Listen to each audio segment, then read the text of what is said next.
Hello বন্ধুরা, good morning. কেমন আছো তোমরা সবাই? আশা করছি তোমরা সবাই খুব ভালো আছো। নতুন একটা সকালে নতুন একটা ব্লগে তোমাদের সকলকে স্বাগত জানাই। আর আজ হচ্ছে শনিবার। শনিবারের সকাল থেকেই তোমাদের সকলকে সাথে নিয়ে আজকের ভিডিওটা শুরু করলাম। চলো ভিডিওটা দেখতে থাকো, কেউ স্কিপ করবে না, সম্পূর্ণ ভিডিও দেখার চেষ্টা করবে। আর আজ হচ্ছে বললামই তো, আজ শনিবারের সকাল থেকেই আজকের ভিডিওটা শুরু করলাম। আর আজ না সকাল সকাল উঠেছে, অনেকটা সকালে উঠেছি প্রায় ধরো 5:30টার দিকে। তোমাদের দাদাভাই সকাল সকাল উঠে পড়ে রোজই, সেটা ভেবে সকালেই উঠেছে। উঠে আজ কি মনে হয়েছে বলছে গাড়িটা ওয়াশ করবে, মানে গাড়িতে কাল বৃষ্টি হয়েছে আমাদের এখানে, গাড়িতে পুরো কাদা ভর্তি হয়ে গিয়েছে। এই জন্য বলছে চলো গাড়িটা ধুয়ে ফেলি। সকাল সকাল যখন উঠেই পড়েছে তাহলে দুজনে মিলে চলো গাড়িটা ক্লিন করে ফেলি। যেই কথা সেই কাজ। আমাকে তো ঘুম থেকে পুরো চোখ মুছতে মুছতে নিচে নিয়ে গেছে। নিচে গিয়ে গাড়ি ওয়াশ করে ধরো উপরে এসেছি। এখন ঘড়িতে কয়টা বাজে? এখন ঘড়িতে প্রায় 8:30 কি 9টা মতো বাজে ধরো। এইমাত্র আসলাম, জামা কাপড় দেখে বুঝতেই পারছো কেমন খাটুনি হয়ে গেছে। পুরো অর্ধেকটা ধরো ভিজেই গেছি। আর এসে কিছু জামা কাপড় ছিল সেগুলো ধুয়েছি, ধুয়েই ক্যামেরাটা অন করলাম, ভিডিওটা শ্যুট করছি। আর তোমাদের দাদাভাই যাবে স্নান করতে, কারণ নিচ থেকে প্রচণ্ড পরিমাণে ঘেমে এসছে, বোঝোই তো। সার্ভিসিংয়ে দিলে তো 100 টাকা কি 150 টাকা দিলেই ওরা ঝটপট পরিষ্কার করে দেয়, কিন্তু ওই যে ওরা তো আর নিজের মতো করে অতটা সেইভাবে পরিষ্কার করে না, এই জন্য আর কি। তাই বাড়িতেই পরিষ্কার করে নেয় তোমাদের দাদাভাইয়ের গাড়িটা। আর আমি একটু ওই লাইটটা ধরে দিই, দেখা যাচ্ছে জলটা একটু ভরে দিলাম, কারণ মোটর নিচে থাকলে মোটর তো পুরো লাইনে দেওয়া যায় না, ট্যাঙ্কি তো ধরো উপরে 4 তলার উপরে, এই জন্য। আর বালতিতে করে ঢিলে ঢিলে দিতে হয় আরেকটা বালতিতে, এই জন্য আমাকে একটু যেতেই হয়। আর শেষে গিয়ে একটু পালিশ করে তোমাদের দাদাভাই গাড়িটা, সেখানেও একটু হেল্প করে দিতে হয়, না হলে ওর বেশি সময় লাগে, যাতে ওর সময়টা একটু কম লাগে, কষ্টটা একটু কম হয়, সেই জন্যই আমার যাওয়া বলতে পারো। আর এই যে আমার তো নিস্তার নেই, তোমাদের দাদাভাই কিন্তু ঠিকই স্নান করে এই যে মুড়ি ভিজিয়ে রেখেছিলাম খাওয়া দাওয়া করছে, কিন্তু আমি কিন্তু সকালে উঠে এখনও জলটাও খেতে পারিনি। এই হচ্ছে আমাদের মতো বাড়ির বউদের কাজ, বুঝেছো? পুরো সংসারের কাজ একা হাতে সামলানোর পরও দেখো তোমাদের দাদাভাইকেও যতটা পারি হেল্প করি। আর তারপরও পুরো মেশিনের মতো কাজ করিয়ে, যেন কোনো থামাথামের কোনো সিস্টেম নেই, ঘুরছে তা ঘুরছে, মানে এমন একটা ব্যাপার, সংসারে কাজ করছে তা করছেই, কোনো মানে বিশ্রাম নেই। এই যে ও নিচ থেকে এসে এখন সংসারের কাজে হাত দিয়েছি, কেবল বিছানাটা গুছালাম, তোমাদের দাদাভাইকে বিস্কিটটা খাইয়ে দিলাম, খাইয়ে ওকে বের করে দিলাম কাজে দিয়ে। এখন আমি এই যে ব্রাশ করছি, একটু জল খাবো, ঘর মোছা আছে, এই তো চলছে। তারপরেও জানো তো কখনো কখনো তোমাদের দাদাভাইয়ের কাছে বকা খায়, যে নিচে গিয়ে একটু ধরো উল্টোপাল্টা কাজ করে ফেলি অনেক সময়, তখন তোমাদের দাদাভাই খুব বকা দেয় আমাকে। আর শ্বশুর বাড়িতে আজ পর্যন্ত তো কোনো নামই হলো না। আর তোমাদের দাদাভাইও যখন বকা দেয় কোনো কিছু নিয়ে, তখন খুব কষ্ট হয় জানো। মনে হয় যে শ্বশুর বাড়িতেও কোনো নাম পেলাম না, এত করি এদের জন্য, এত বড় সংসারটা সামলাই, তারপরও কোনো নিস্তার নেই। আর কত বলো তো, আমরা তো মানুষ নাকি? এটা কখনো এরা ভাবে না, জানো তো। আমরা বাড়ির বউরা যেন একেবারে মেশিনের মতো চলতেই আছি, প্রত্যেকটা দিন প্রত্যেকটা সময়, মানে ওই রাতটুকু না ঘুমালে বাঁচবো না, এমন একটা ব্যাপার হিসেবে ঘুমাতে হয় আমাদের, এটাই।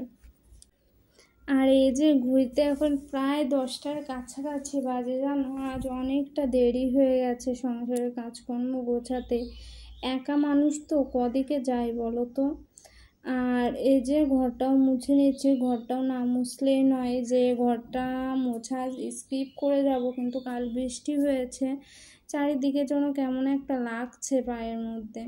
এই জন্য ঘরটাও মুছে এলাম, মুছে এই যে স্নান করে চলে আসলাম। কিছু জামা কাপড় ছিল সেগুলো ধুলাম আবারও, ধুয়ে যে স্নান করে আসলাম। এবার জন্য একটু বসতে পারবো, এটাই অনেক। আর আমরা বাড়ির বউরা দেখবে রাতেও তো অর্ধেক রাত অবধি আমাদের কাজ চলতেই থাকে।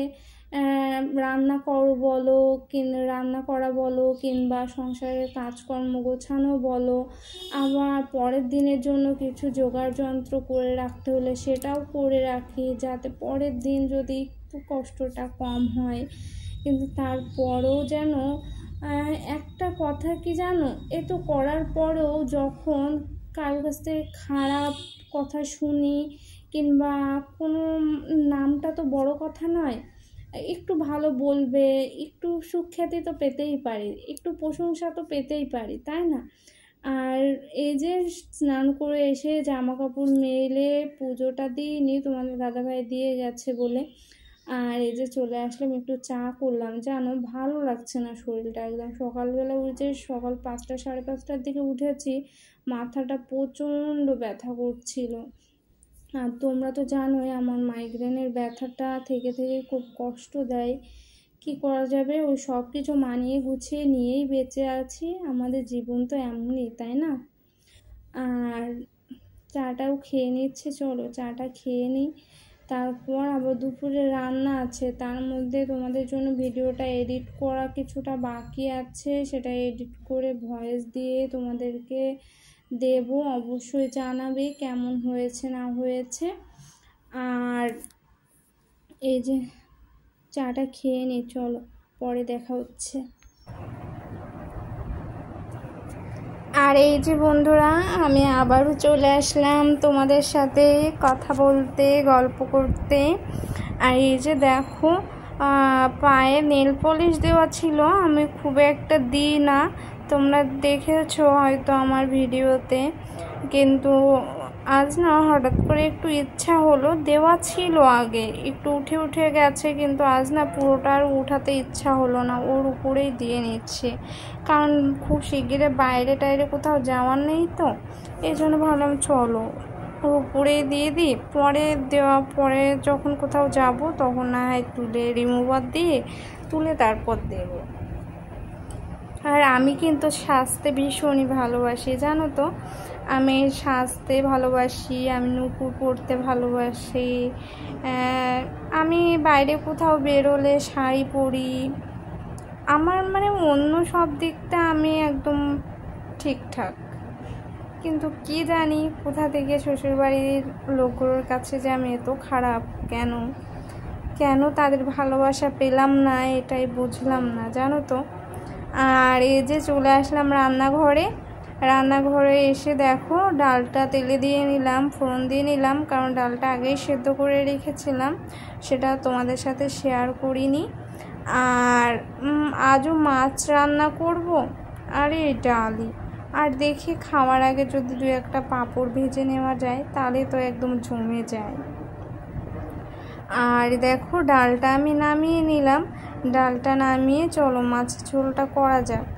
আর কালকে যে মাছগুলো রান্না করেছিলাম তোমাদেরকে দেখিয়েছিলাম, ওই মাছটাই আমি রান্না করব।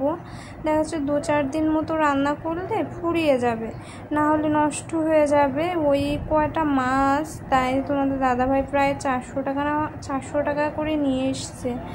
কত টাকার জন্য কেজি, সেখানে কটটুক নিয়ে এসছে অত তো আমি জানি না, কিন্তু ওই বলছিল যে 350 কি 400 টাকা মতো পড়েছে। এই জন্য আর আজ হচ্ছে মাছের ঝোলে আলুটা দেব না, আজ সব মশলা আমি একদম সুন্দর করে শিলে বেটে নিয়েছি, কারণ আমার তো মিক্সি নেই, এই জন্য শিলেই বাটতে হয়। শিলে বেটে নিয়ে দেখো মশলাটা এবার কষিয়ে নেব। আর শুকনো লঙ্কার গুঁড়ো একদমই 1 চিমটি পরিমাণ দিয়েছি, খুব একটা দিইনি, কারণ তোমাদের দাদাভাইয়ের শুকনো ঝালের গুঁড়াটা খাওয়া বারণ, এই জন্য। আর দেখো আমি ভেজে রাখা মাছটা দিয়ে দিলাম, দিয়ে একটু কষিয়ে জল দিয়ে দিলাম। আর জলটা দিয়ে আমি ফোটাতে দেব। আর আজকের ভিডিওটাই রান্না বান্না দেখিয়ে তোমাদেরকে শেষ করলাম। কেমন হয়েছে জানিও। দেখা হচ্ছে নতুন ভিডিওতে। ততক্ষণ সুস্থ থেকো, টাটা।